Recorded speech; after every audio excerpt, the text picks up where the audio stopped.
کسی استاذ سے بے پڑھے غیب بتانے والے پر اوصاف میں سے امی ذکر کیا گیا۔ اس لفظ کا ایک معنی یہ ہے اللہ تعالیٰ نے آپ کو سب کچھ سکھا دیا۔ بسم اللہ الرحمن الرحیم۔ آج کا ہمارا ٹاپک نبی امی صلی اللہ علیہ وآلہ وسلم۔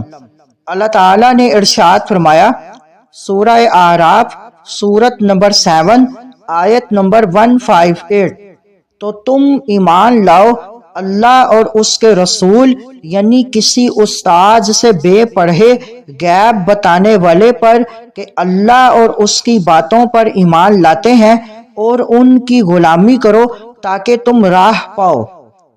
آیت کریمہ کے اس حصہ میں ایمان اور اتباع نبوی کا حکم دیا گیا اور حضور سید عالم صلی اللہ علیہ وآلہ وسلم کے اوصاف میں سے امی ذکر کیا گیا۔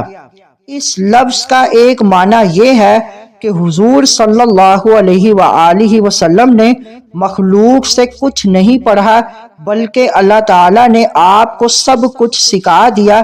ارشاد خداوندی ہے سورۃ النساء سورت نمبر 4 آیت نمبر 113، اور اللہ تعالیٰ نے آپ کو وہ سب کچھ سکھا دیا جو آپ نہ جانتے تھے۔ یہی بات متعدد آیات کریمہ میں بیان کی گئی۔ اللہ تعالیٰ نے اپنے محبوب صلی اللہ علیہ وآلہ وسلم کو سب کچھ سکھا دیا، اس لیے آپ کو کسی استاذ کی منت کشی یعنی احسان اٹھانے کی حاجت نہ تھی، اور امی ہونا حضور صلی اللہ علیہ وآلہ وسلم کا زبردست معجزہ ہے کہ مخلوق سے کچھ نہیں پڑھا جبکہ پورا جہان آپ کے در سے علم کی خیرات حاصل کرتا ہے۔ مزید معلومات کے لیے ہمارے چینل کو لائک اینڈ سبسکرائب کریں۔